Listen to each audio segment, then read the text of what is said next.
luka pasca operasi bedah plastik, yaitu mencapai hasil akhir dengan skar yang baik atau bekas luka yang baik dan sangat samar, baik itu pada operasi rekonstruksi seperti operasi sumbi ataupun pada operasi bedah plastik yang bersifat estetik. Ya, ini produk berikutnya tadi dari dressing luka ya, tertinggal ada dua lagi. Yang wound gel yang pertama adalah semacam hidrogel.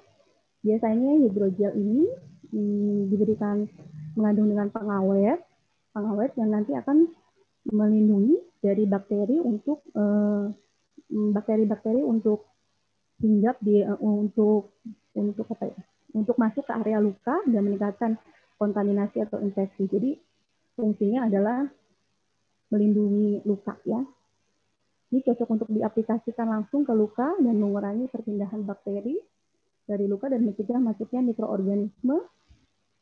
Keuntungannya adalah berupa gel steril dengan pengawet yang saya tadi sebutkan, berdasarkan larutan Ranger dengan konsentrasi poliheksanid yang optimal, penggunaan bebas nyeri jangka panjang, biasanya untuk luka yang mempunyai masalah dengan mikroorganisme.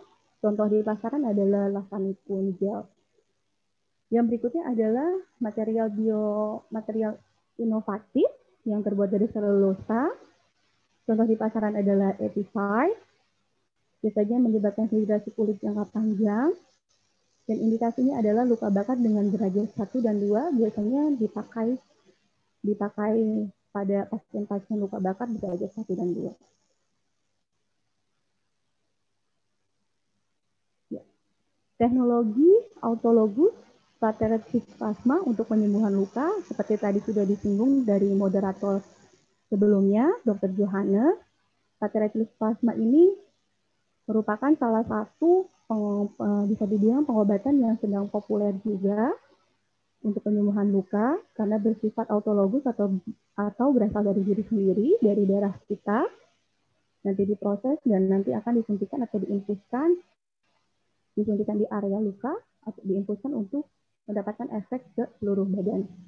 Biasanya teknologi autologus plateresis plasma ini digunakan untuk skar operasi bekas luka diabetes, ulcus diabeticum, acne scar, bekas jerawat, luka bakar, luka traumatik. Berikut sedikit gambaran dari plateresis plasma. Adapun kelebihan dari pengobatan plateresis plasma atau disebut dengan PRP, yang pertama adalah bersifat autologus, berasal dari diri sendiri, minim efek samping, kemudian growth factor atau dapat mempercepat penyembuhan luka, merangsang pembentukan kolagen pada wajah jika diaplikasikan pada bekas jerawat. Ya, bagaimana merawat luka sehingga menghasilkan skar terbaik? Yang pertama adalah pemilihan antiseptik yang tepat. Kedua adalah pemilihan antibiotik yang tepat. Ketiga, pemilihan dressing luka yang tepat. Dan keempat, bisa dengan teknologi terbaru autologus, yaitu plateresis plasma. Ya. Peran apoteker dan teknisi sejawat dalam pelayanan OTC perawatan luka mungkin pada teman-teman yang bekerja di apotik. Yang pertama adalah mungkin kita terbatas untuk perawatan luka ringan ya, seperti luka karena goresan, sayatan, cakaran, gigitan serangga, atau cedera olahraga. Yang kedua adalah apoteker hanya bisa merekomendasi antibiotik topikal, irigan luka, antiseptik luka, jenis perban, dan obat-obat untuk menghilangkan atau menyamarkan skar luka. Yang ketiga adalah apoteker hanya bisa merekomendasi anti nyeri jika diperlukan pada pasien-pasien yang merasakan rasa nyeri pada luka untuk menghilangkan atau meredakan rasa nyeri pada luka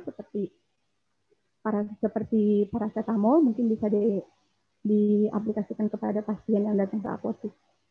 Kemudian yang keempat adalah tujuan dari OTC perawatan luka oleh apoteker adalah biasanya adalah meningkatkan penyembuhan, mencegah infeksi, meminimalkan efek jaringan parut, meningkatkan penyembuhan tentu pada luka-luka ringan. Jika dirasa luka sudah mencapai infeksi seperti kemerahan, bengkak, setelah 5 hari pasien datang kembali dengan gejala yang lebih sistemik, misalnya demam atau terlihat lukanya, bisa kita rujuk untuk ke dokter dan pemeriksaan lebih lanjut agar pasien bisa mendapatkan obat sesuai dengan diagnosis dari dokter. Ya, ini adalah prevention dan manajemen dari penyembuhan luka-luka infeksi.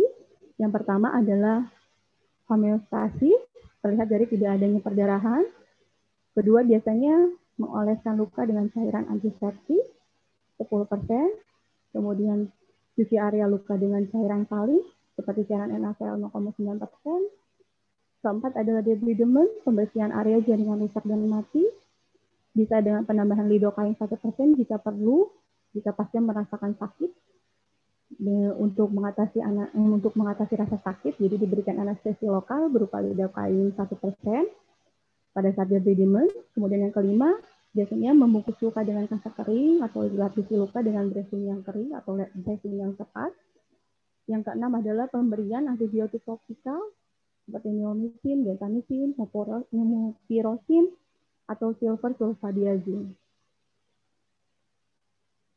Ya, berikut adalah take home message-nya.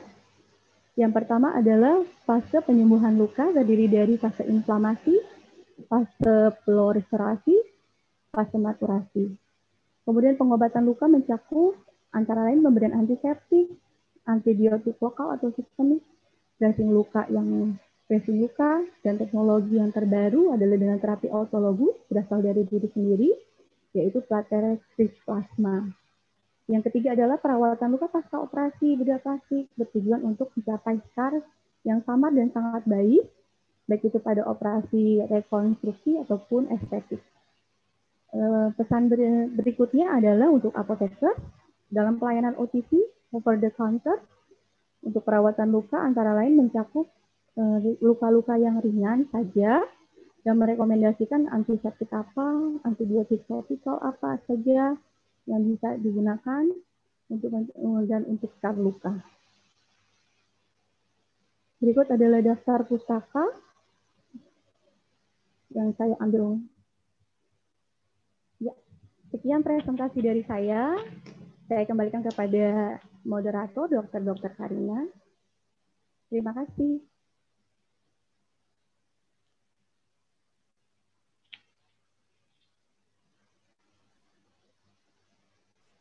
Terima kasih kepada Ibu Khadiza, apoteker kami sekaligus sarjana farmasi ya, yang telah menyampaikan topik pada hari ini dengan sangat baik dan sangat jelas karena beliau adalah salah satu pendukung utama sebenarnya dari tim bedah plastik untuk dapat memperoleh hasil akhir yang terbaik ya.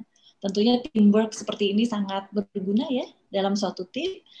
Dan Ibu Khadiza sendiri saat ini sedang hamil tua. Saya berterima kasih sekali bahwa beliau masih sangat bersemangat untuk menyampaikan materinya. Mohon doa dari para pemirsa sekalian. Di sini saya lihat sudah lebih dari 1.700 pemirsa di Zoom, di platform Zoom dari Ikatan Apoteker Indonesia. Mohon doanya semoga lancar ya, sehat, selamat sampai persalinan nanti. Terima kasih. Terima kasih. Amin, amin ya rabbal alamin. Baik, kita lanjutkan. Saya kembalikan ke PT ISFI untuk tayangan yang